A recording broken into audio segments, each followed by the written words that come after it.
We were asking the other day about Frank a little bit, just what you're seeing from him the first couple days. Does some of the confidence from the summer carry over a little bit? Yeah, I think he's coming in with a whole fresh mindset.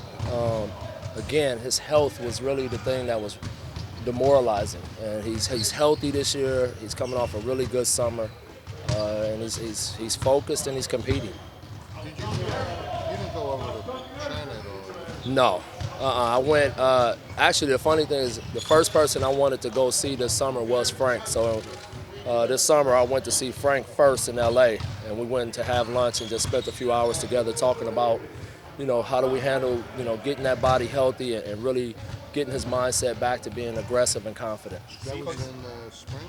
Yeah, yeah. That was like 2 weeks after the season was over. I went up there to see him, and then I went again and.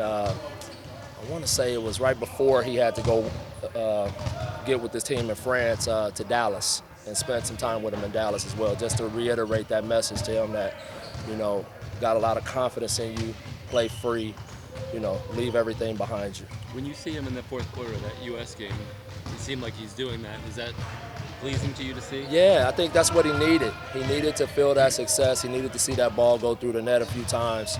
And to beat the USA team, just for him and for all of his teammates, I know that was a big moment.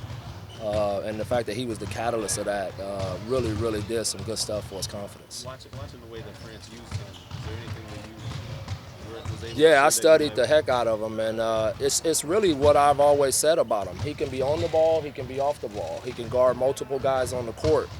I feel like it's limiting him by trying to just pigeonhole him into one position, and I stole a couple of their sets too. Were you just watching that U.S. game, or did you watch? I the watched other almost France every. I think I watched. I would say 90% of the games, his games.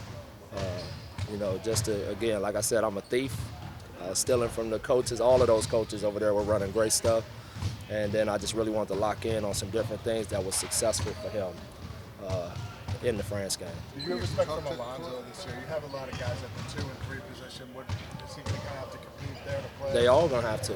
I mean, it's like I said before, we're 2 and 3 deep at almost every position now, and guys are really gonna have to fight to get those minutes, and that fight is just gonna make us a better team overall. But for Alonzo specifically, what are you looking to see? One, I want to see him getting his 3 ball off more and not depending on playing off the dribble so much. Being willing to move the ball when the play calls for it, and then becoming a better rebounder from the guard position.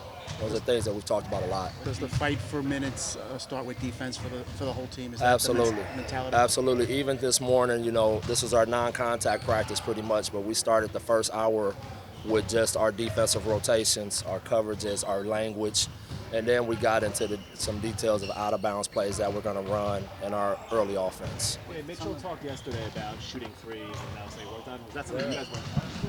Yeah, we started developing that last year. It can do nothing but help them. Again, I don't believe in putting a cap on guys.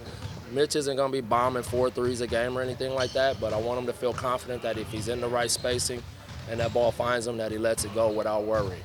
As a guy, he never. I mean, I don't know how many points he scored outside the paint, but it wasn't much.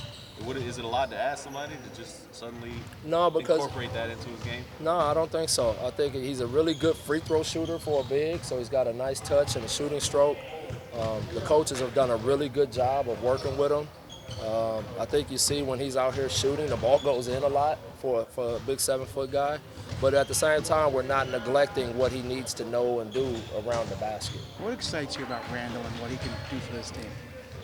He arguably our most versatile player. He brings the ball up for us. He's going to play a lot of point forward, especially when he rebounds it. He can post you. He can play off the elbow. I think he's an underrated passer. I'm going back through his film now, and he does a lot of stuff to help his teammates, and he makes good plays. He understands the challenge that I'm putting to him is leadership, defense, and making his teammates better. It wasn't here Monday, so I apologize if you addressed this already. But some of those 3rd and 4th year guys, the team has the option for next year. Some of them get picked up already I guess some don't. But with Frank, management said they're going to wait maybe to the deadline. What do you want to see, or what do you guys want to see in this? Is it like I'm not concerned. I'm not even thinking about the contract as much. I'm even at the Scott and them. What I'm seeing out of him already is what I wanted to see. Is him coming in, competing his butt off with a healthy body and a clear mind. And that'll work itself out however they're going to do it. But I've been really happy with the way he's attacked camp. And the groin is healthy. Yeah, he's showing no signs of pain or anything like that, so that's real positive. He wasn't able to do any of those voluntary scrimmages though. Yeah, and y'all keep calling them scrimmages. It's pickup. It's not a scrimmage. We had guests and everybody could come, and we had Swaggy P came in and played with us one day. I mean, it was open to all NBA players to come play pickup. It wasn't like a closed, organized thing. It was just we just provide them a space to go play. And that way they can get running up and down the court and get to know each other. But no, he wasn't able to do it because most of that time was August and he was with his team. Last year, you guys were top 5 in the league in pick and roll run offensively. How do you think the offense is going to run? I know you said pace, but I mean in the half. Way more diversity in the offense. More screen-aways, more cross screens. Different motion movements, because again, we got a lot of different pieces now, and I want everyone to feel actively involved in the offense. Are you willing to you see Julius getting more ISOs because he did that in New Orleans a bit? I'm gonna do a lot of different stuff with Julius. I'm gonna have him handling pick and roll. I'm gonna have him setting pick and rolls. He'll post and ice, and I'll run pin downs for him, cross screens and pin downs. So, for a guy like that with that kind of talent, I want to be able to move him around and utilize his skill set from different parts of the floor. I know we're asking offensively with Frank, but were you surprised even what he did to Kemba? Well, the defensive end, I don't think anybody ever doubted that. That's what he does. He's a heck of a defender, and which was good for me from the standpoint of they had Rudy on that team. Well, we got Mitchell, the 2 top shot blockers in our league basically, and so it allowed me to also see some other ways that we could turn Frank loose defensively on guys and utilize his length and skill set that way. How does Swaggy P look? It's good. He can still play. Swaggy P. All right, last one, guys. With Julius and Kevin, you got a couple Kentucky guys. RJ's from Duke.